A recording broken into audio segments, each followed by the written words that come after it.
love is it's a thing that's sung about quite a lot. We used to do this drama, Liquid Beauty, and he falls in love with this beautiful girl. He comes back as this little old lady. He says, "Where's the beautiful?" She says, "I'm the beautiful girl." "Oh, please take me to that beauty." She goes, "I can take him to that beauty. The beauty you're looking for in those pots over there in the room, in the bedroom." He goes, "Oh, in the bedroom." He goes dashing in. And then he comes in and he goes, "Well, it's just these disgusting, filthy." She says, "Yes, I've purged my body of all the stool, urine, vomit, and collected it in those pots. Do you still think you can enjoy my beauty now?" So then he realizes he doesn't really love her. He just loves her, the body. Doesn't even really know who she is. And so at the end of the little drama, we say everyone is looking for love, singing of love, falling in love. But until we know who we are, until we know what we are, there is no question of love, no question at all. So how can we have a relationship with somebody if we're an illusion about who we are, and we're an illusion about who they are as well?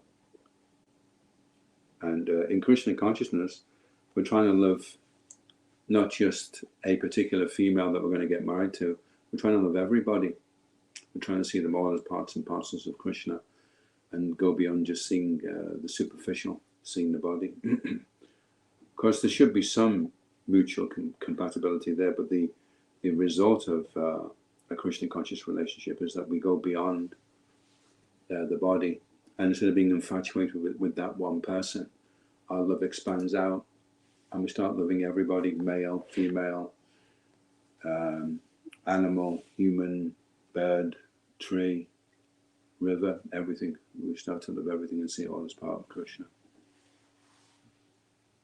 So, the kind of infatuation that people feel for each other, is that always lust, only lust? Well, it could change. Like, I met this very pretty lady in a car once, and all these like shutters down in the car, and I was tapping on the door trying to sell books in the service station in the motorway, and the door opened slightly, and she says, "My husband's had a bomb go off in his face, so we can't expose him directly to light because his eyes are very sensitive right now." So I saw him, and he didn't look too good, And I think they were just newly married, so she was having to kind of recalibrate why she loved him, rather than because he was some handsome soldier. She had to try and appreciate that the person she loved wasn't the body, but was the person inside the body, So that was going to be a challenge for her. It's a challenge even if we know Krishna consciousness, because we read that we're not the body, we accept that we're not the body, but we don't realize that we're not the body. And so therefore we have relationships based upon what our body looks like and what the person's body looks like. And so that will happen initially. But as we go on, we have to mature and get to the stage where we love the person not because of what their body looks like, but because they're a fellow devotee, and they're trying to serve Krishna. They're helping you to serve Krishna. You're helping them to serve Krishna. They're the property of the spiritual master. And so you're looking after this spiritual master's property. You've been given the responsibility to look after, so you have to protect, look after, encourage, and stop seeing it as something which is an object which can gratify your senses. So very important to remain Krishna conscious. Yeah, all is lost. If we lose our Krishna consciousness, then the meaning of the relationship is lost. Everything becomes like a ship in an ocean storm. If you lose your bearings, then you're lost, And your dependents are lost as well. So you have to stay on course. and those that are depending upon you, wife, children, and also your older family, your mother and father, although they may not have taken to Krishna consciousness directly, still they're depending upon you now to deliver them. Because if you follow Krishna consciousness nicely, then your descendants will also benefit.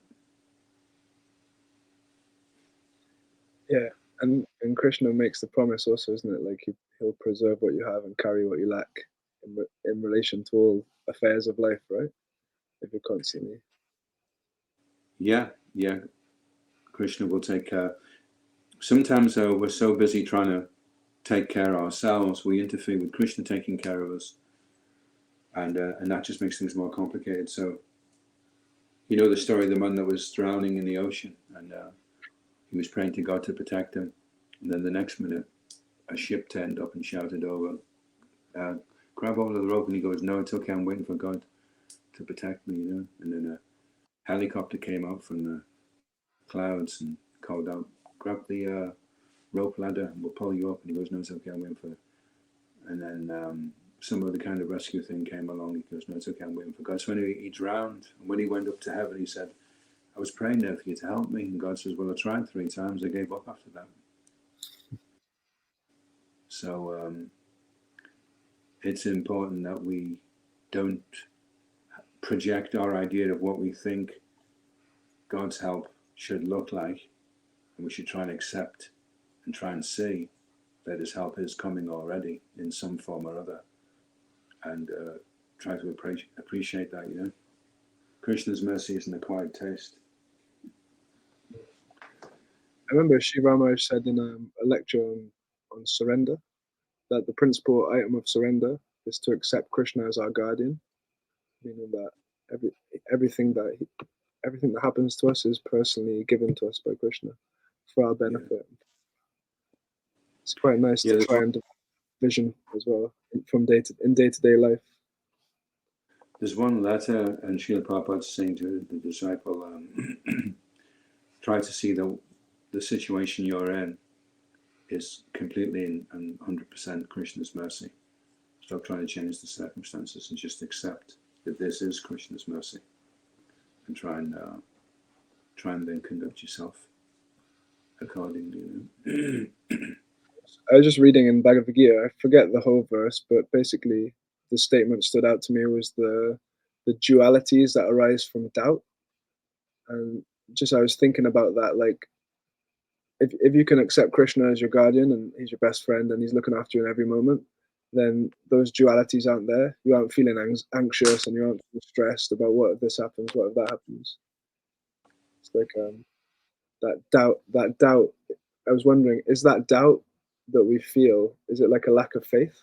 Is that what's causing us to feel anxious and feel? Yeah, well, that's what doubt is, isn't it?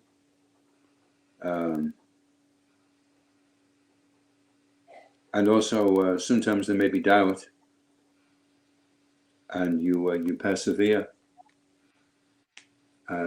If you're looking for an excuse to give in, then when things don't go well and you have a doubt, then the doubt can be used to fulfill your agenda. You may have a personal agenda that you want to fulfill, and so now the doubt is giving you a good excuse for discontinuing your practice of Krishna consciousness, and that, you know, Krishna will provide that rather than have you reluctantly dragging your heels along, serving him, but wishing you didn't have to comply. Krishna's like, okay, well, if you don't really want to do it, I can make an arrangement for you. But if you persevere and you accept, well, those doubts will be there, can't avoid that, but I'm just going to push on anyway with full enthusiasm and full confidence. So yeah, unfortunately that's what happens. Doubt affects your confidence, and it also affects your enthusiasm as well. And then of course it's very hard to be patient when you're not feeling enthusiastic and you're not feeling confident. How can you be patient when everything is crumbling? You know, your whole world is crumbling around you and breaking down, and nothing seems to be working. So then you think, okay, I'm going to have to discontinue this. It's not working. I need to find some other method for existing in this world. How do you develop kind of conviction then, like in Krishna? I guess it's how do you questions how do you develop faith?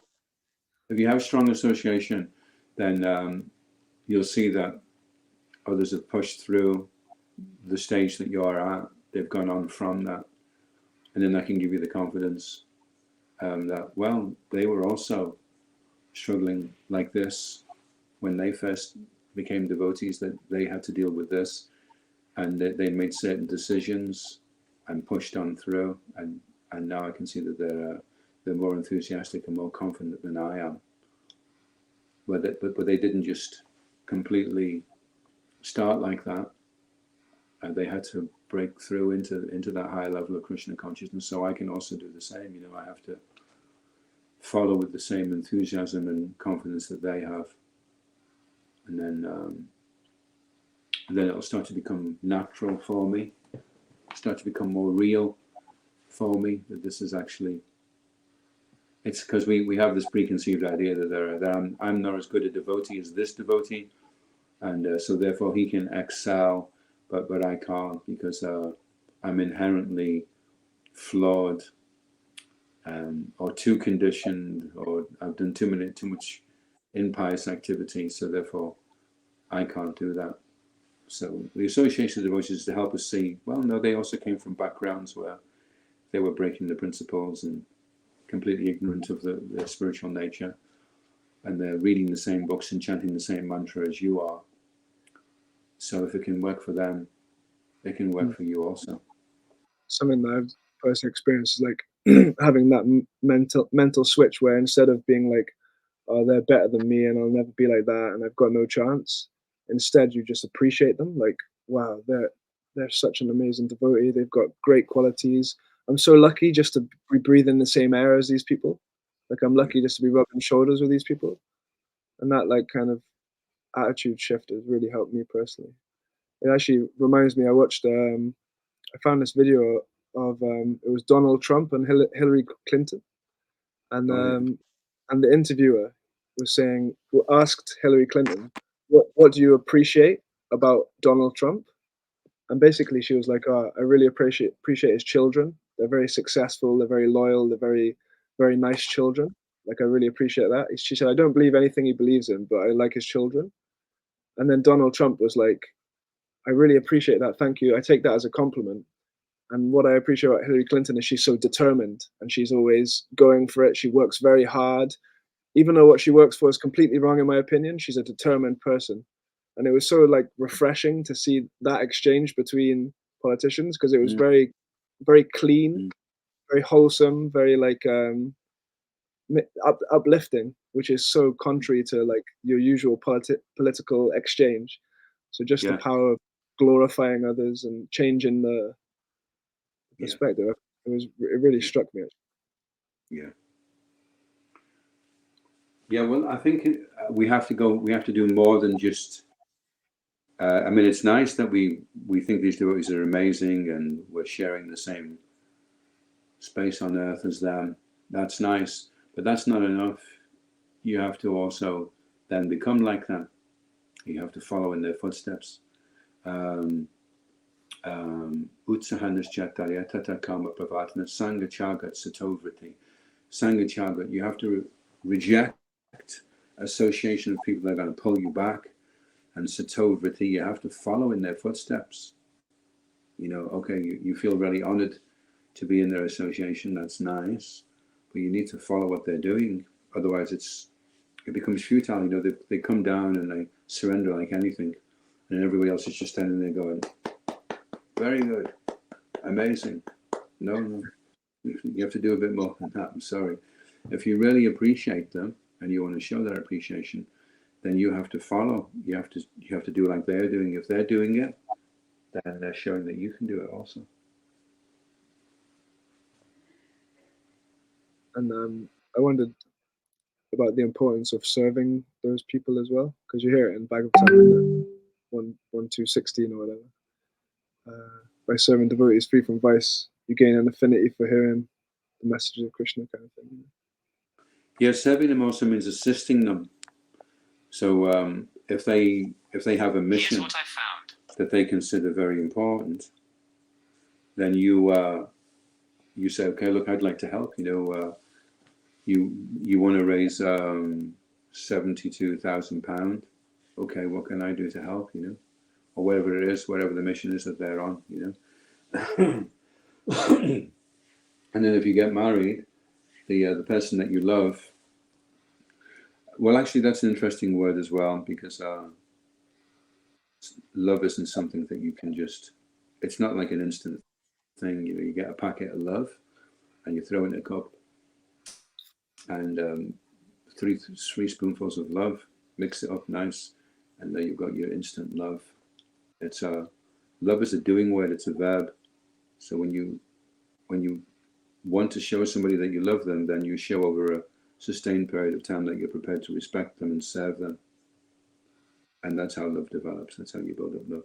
Dadati patiginity guyumati pachiti bonkai bojai chiche sadvadin pati lakshana. Offer gifts, reveal your mind. Of course, this came up the other day, actually. This is an interesting one.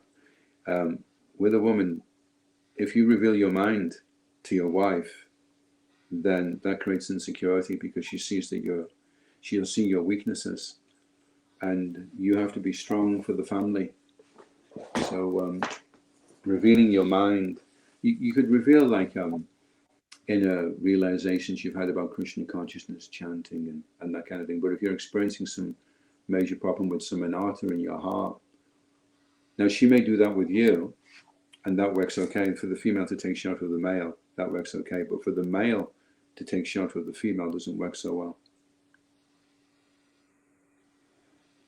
So the male goes to try and find another male that he can take shelter of. The female, on the other hand, Prabhupada said every woman in this movement should get married, and every man should stay brahmachari.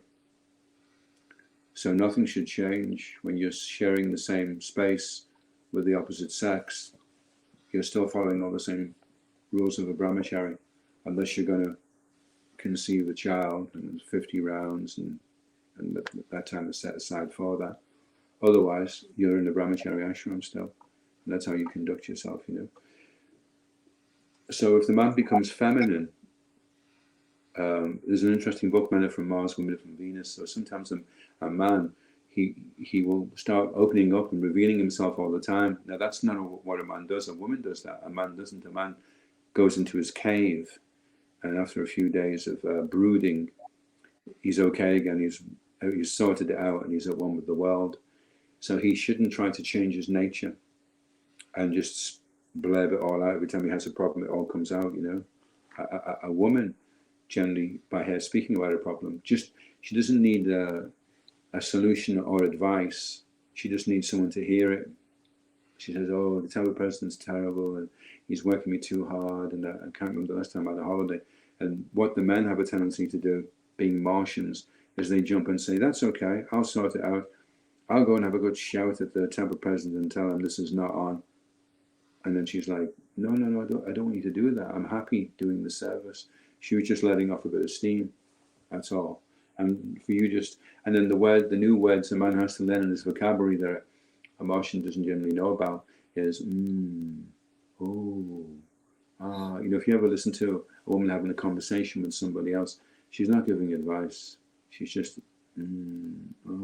she's empathizing, and that's what the woman needs. I mean, I would advise anyone that's going to get married to understand a little bit more about the female and the male psychology, and read this book, Men Are From Mars, Women Are From Venus. You'll find it very, very helpful, and there won't be that lost in the translation where the man turns around to the woman. She says, "There's something wrong," and he says, "No, there isn't," which means there is, but I'm working it out myself. Then she goes in the cave and she says, there is something wrong, tell me what it is. And then in the cave, she sees the dragon. And the dragon is the man. Says, listen, just shut up. I told you there's no problem.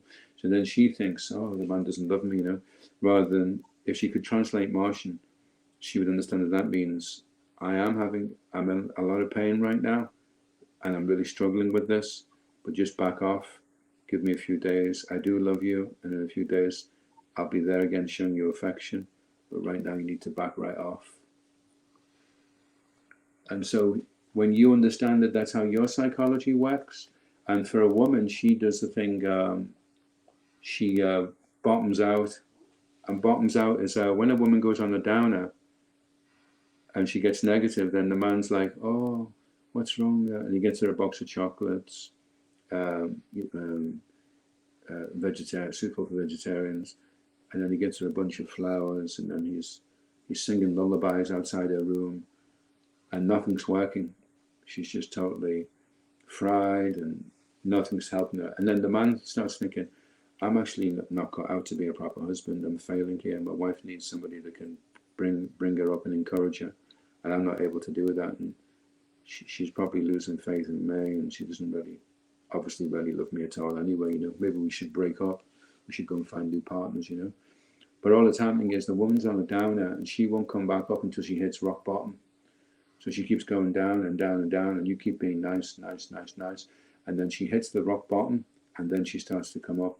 And when she's coming up, she remembers the box of chocolates, the bunch of flowers, how you were trying to you were tolerating her, and you were still being nice to her. And then she feels really sorry, and she's really sorry about that. And then she can reciprocate with the affection. So for a few days, the man has to just cool off and just understand she does love me. She right now she can't cope with this, and I just have to be there for her. And in a few days, she'll start coming back up again. So when we both understand the way our psychologies play out, then the meaning won't get lost in the translation. We'll understand she's still committed to this relationship, and she'll understand that you're still committed. And you can both give yourself a few days to get back to normal again. If you don't know that, then I'm sure a lot of these divorces are just because they, and then later on they get back together because they realize they do have affection for each other. It's just because they don't understand the psychology. It's interesting though, because you say like a man doesn't like to necessarily talk about his problems and that, but like I've been like that before, just completely shut down. I'm not going to tell anyone any problems. But then sometimes like a little bit of sharing a problem has helped me. You know what I'm saying? Like it's given me a better perspective. Guyamakati Prichiti. So it is advised that you do open up, but not with your wife.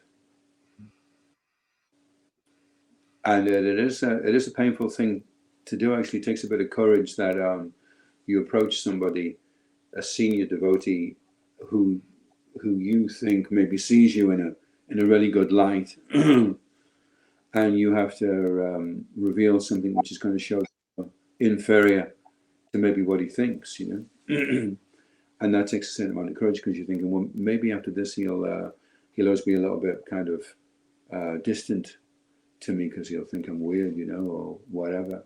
And so for that reason we hold back. But quite the contrary, generally when you do that, the person feels touched that you chose him to trust, and he feels that he has to keep confidence and not allow anybody else, because he values that trust that you've placed in him. And then he knows that because you've trusted him, that he can also trust you. It's interesting because the mind can definitely put a doubt in there. This person now knows my true colors.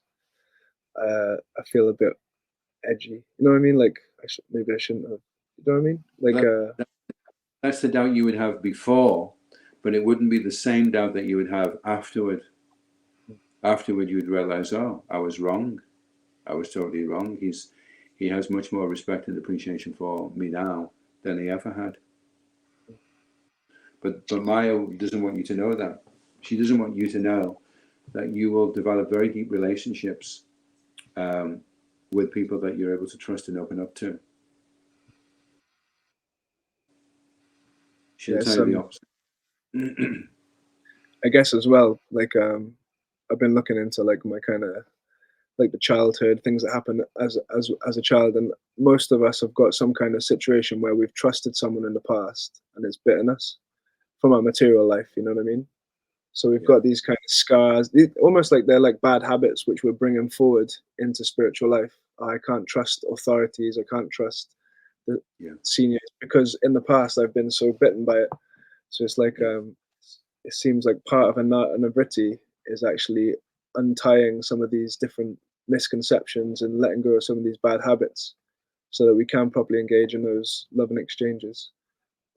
And also, like I had a spiritual master and he left, and I had full trust in him. I was thinking that he was as good as Srila Prabhupada, and then another spiritual master, and then he left. And then I came along to a third spiritual master, and I did exactly the same thing I'd done with the first two. I put my faith in him. I surrendered to him. I took initiation from him. And by the time it was the third time, I started realizing that even if people do let you down, by doing that, Krishna's pleased and you're situated. And although the spiritual masters go, the disciple is able to remain because he's rightly situated. He's always trying to do the right thing. He's always trying to approach an authority, take shelter and follow that authority's instructions. But if the disciple uses that as an excuse to justify him being independent or not having to surrender anymore because he doesn't trust the person, then he's not rightly situated. He won't be protected. It may be his way of thinking he's going to protect himself, but he'll actually put himself into a situation where he's unprotected because he's not prepared to follow the system anymore, So the system's perfect, but the people that play their parts in the system, they may be imperfect. And so therefore sometimes the authorities get changed. You have somebody as Indra, then Indra maybe do something really bad, so he's removed, but the post of Indra will have to be occupied by somebody else who is qualified. But the post of Indra always has to be there. Someone has to be in charge. Someone has to rule things, to give people directions. It's not that if Indra makes a mistake, okay, that's it. I don't have anybody in charge of my life anymore. I'll just take my chances on my own, Then you're in a very weak and dangerous condition. Yeah, we heard a really nice analogy about this. Like, it's like a bank, and the bank teller, as long as you're putting deposits through the bank teller, the bank's going to receive the money and your account's going to go up. But the bank teller might choose to steal all the money one day, but your money's safe in the deposit bank. So similar, like your spiritual master might fall down, but you've made that investment, and Krishna has accepted it. And like what you said, it's just a new person who has to take that. There's a principle, in one Muslim boy was telling me that they believe that if you pay your taxes and then the king steals those taxes and goes away, the government doesn't ask you to pay the taxes again because it accepts that you did do your bit. And if the king wants to be a nonsense, then we'll deal with him, But you're okay. You don't still owe those taxes. They were paid. Now we have to go and chase the king for them, So we shouldn't abuse the system, and we should understand people are fallible, and they may be trying to be acting in a position of authority, and at times they may make mistakes, or they may even go away. But that doesn't mean the system's wrong. We still have to follow it, and it shows that everyone has independence and free will, and they can use that at any time that they want, and therefore it's glorious if they're able to continue on in the position of leadership. Consistently, that's very glorious. I wonder if having that experience that you had with multiple spiritual masters, maybe it reinforces the fact that Krishna is there throughout everything. You've got that Krishna is the constant friend. Do you know what I mean? You've got that relationship with Krishna throughout everything. Well, you have your choice. So the spiritual master leaves, or say the temple president steals a load of money and runs off with Bhakti and Josie. So there you are, and then you can that would be a great opportunity to get into some politics. And I went through a situation where the devotees were not happy with the town president, and they were colluding together and hanging around in the corridors and talking about things, And I started to hang out with them and think about it as well. But I found that my ability to do Sankirtan was greatly diminished, greatly compromised. And I realized for me, I'm sinking in the ocean, and I need to be able to swim. I need to be enthusiastic to approach people, pass out the books, chant around, follow the principles. And that's all I can really deal with. And if anything's going to in any way threaten that, even if it's justifiable, or we need to do this, we need to remove this person, then I had to just cut myself free and say, listen, it's between Krishna and him. He's trying to serve Krishna as best as he can. In the end, he did actually leave, but he could have just as easily rectified himself and continued on, and I would have been happy to work with him, because when I had that attitude, I was still enthusiastic. But when I had the fault-finding attitude and the politicking attitude, it was just, and actually what happened, the ones that did get into all the politics, they all ended up discontinuing their devotional service as well. Actually, they all went out. One's eating meat now, and so you're better off just getting on with your service, what you can do, and then if things go wrong at the top, that's between them and Krishna and Srila Prabhupada. Yeah, just keep it nice and simple. And also, like that point about Sankirtan being something that keeps you honest. Like, to be going out on Sankirtan, like I want to make a commitment to do it 2 days a week at least, and like I've been doing that, and it's like you have to be Krishna conscious. You can't hide from yourself out there. It's like, it's harder to do it 2 days a week than do it 7 days a week. Yeah, I'm finding that definitely. You lose the momentum. You've got to climb back into it. You've got to try and remember.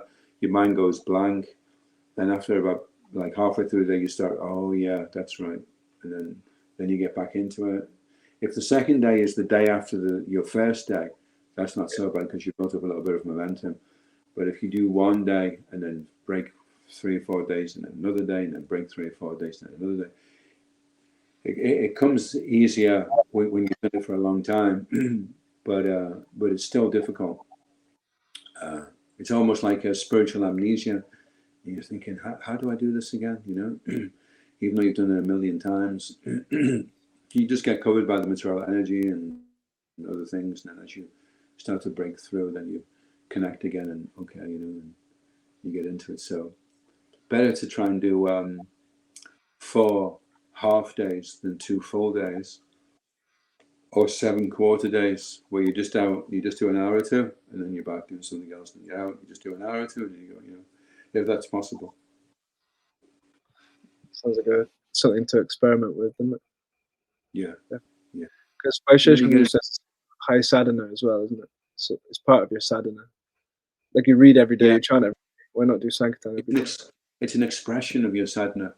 It's like if you chant 64 rounds and go and do Sankirtan, it's like you're floating on a cushion of air, and the words just come so easily, and you're funny, you're spontaneous, you're nice to be around, you're a warm, powerful, positive person, and people immediately will be drawn to you, So your sadhana is your investment in your consciousness, and then Sankirtan is your expression of that investment.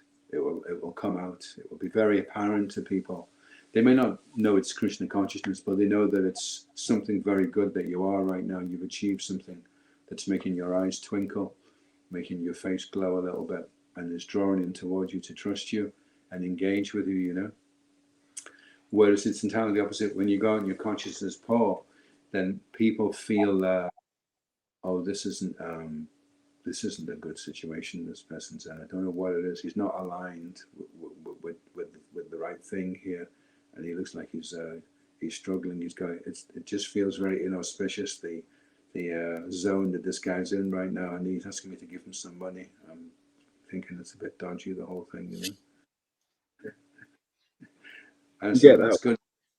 That really shakes you up. You're thinking, oh my God, I'm going to have to chant better rounds than this tomorrow, otherwise I'm going to be going through pure hell again. Yeah, it's true. But when you're plugged in, Sankirtan is the best. Do you know what I mean? Like when everything's flowing, and it's the best. It's the best you can. Of all the things you can do, if you chant really nice rounds, of all the ways that you can really maximize on that, that is the best way. Because you could go and do a painting of Krishna, or you could give an amazing lecture, or you could make this amazing feast. But to go out and meet Joe Public and get him to take a book and give some Lakshmi, it's like it really hits the mark. You really come back after that feeling like, wow, I did something significant today. I feel really chuffed. Nice. You can't fudge it. We've got like a mini sprint leading up to Lord Chaitanya's appearance day in Wales, marathon. So I think. Oh, you're on a marathon now? Oh. Next week, I think we're just doing a sprint. So like 2 weeks. So I'm going to try and go out every day, see what happens. Oh, fantastic. Okay, great. Yeah, Bhakta-rupa Prabhu used to say that the time between Nityananda, Traudasi, and Gaurapanim was the highest rate of bloopers. We used to have the most. If anyone was going to bloop, it was usually between those two dates. He said it was almost like Lord Nityananda was shaking the Chaitanya tree to get rid of any dead wood. So, so a marathon is a great way to get through that period, because you'll really get Nityananda's mercy by going Why do you out. think that's the bloop time? That's what he used to say, yeah, because it's like there's nothing really to look forward to. The weather's terrible, and you've got this whole year ahead of you now, and it's like, oh, don't I can face it, But anyway, one thing that may help you when you're on the marathon, try to think that you're doing this for no other reason. You're not doing it for name, fame, adoration, distinction, or gain. If you can do a nice score, very nice. If you can't do a nice score, okay, I still want to do it anyway. And just try and do it out of compassion for people that are a lot less fortunate than yourself, who've had no exposure or understanding of Krishna consciousness at all. The street is 99.9% full of people like that.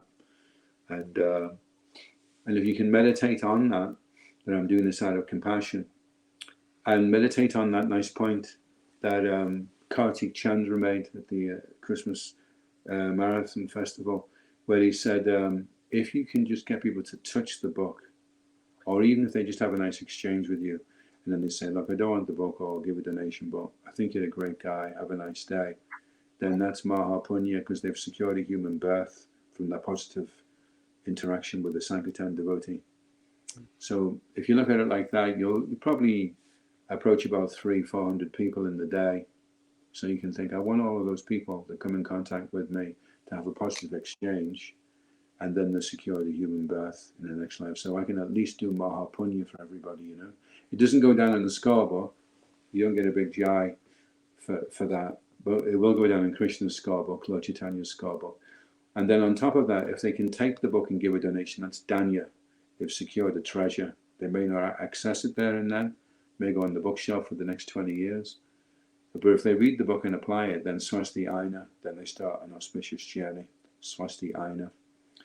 And if they read the book, like it, apply it, take initiation, follow everything nicely, and go back to Goloka, that's Shubham. And that'll be few. But over a period of maybe 3 or 4 lifetimes, the culminative effect of that will be there will be more Shubhams popping up, people that have started the Swasti Aina and have followed it right through to the very end, So it just means for maybe 300-400 years, we have to be patient, just starting people off on their journey, securing a human birth, getting them to take the treasure, and then just allowing this to build up over a period of a few centuries. And then it will become, the percentage will rapidly increase of people that are going back to Godhead. It's interesting when you put it like that. It makes me think of like trying to get people on a lifeboat on the Titanic. Like you go out there, you meet 400 people, you're just pulling them up. Come on, let's do. Like it makes it more exciting, rather than they didn't stop. I think it takes the mundane karma kanda thing away as well as I need to collect this money to show everybody that I'm a great guy, and I'll get the adoration, then I'll get the girl, and I'll get everything I want, and I just need to get. And you're hitting people up with that kind of fruitive attitude, When they don't want to give a donation, you're like really frustrated. Come on, there's so many things riding on you giving the money. Come on, cough up, And they get like a weird kind of pushy vibe off you, rather than you're just their well-wisher, you're there of compassion. The fact that they've been friendly enough to interact with you or look at the book and maybe not take it, then that's okay. I'm happy with that. If you can do more, great, And that kind of detached, well-intentioned, caring mood, if that's the energy there behind the interactions, then Sankirtan will be very pleasant for you, you know. Why do Sankirtan devotees stop doing Sankirtan? Because after a while they just get frustrated. This fruitive attitude bends them out. You know, they're like, and then they're afraid to go out and do it because they've got this frustration behind it, that if they don't do well, then they're going to get angry and narky with the people, you know, that they're approaching, and take it out on them, which is actually, it's like the opposite of Mahapunya. You've had a bad exchange with this person. You've maybe put them off Krishna consciousness for life. As soon as they say anything with Krishna from now, you just remember this really horrible, pushy, nasty, red-faced guy that was browbeating them to try and get some money out of them, you know, and so they want nothing to do. So you put them off going forward in their Krishna consciousness. So the greatest welfare becomes the highest violence.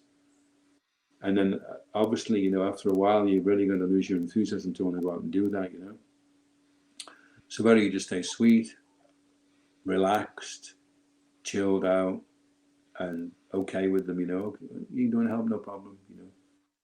And just approach the next person, you know. Okay, I'll have to shoot. Thank you very much, Mike. I'll speak to you soon. Hare Krishna.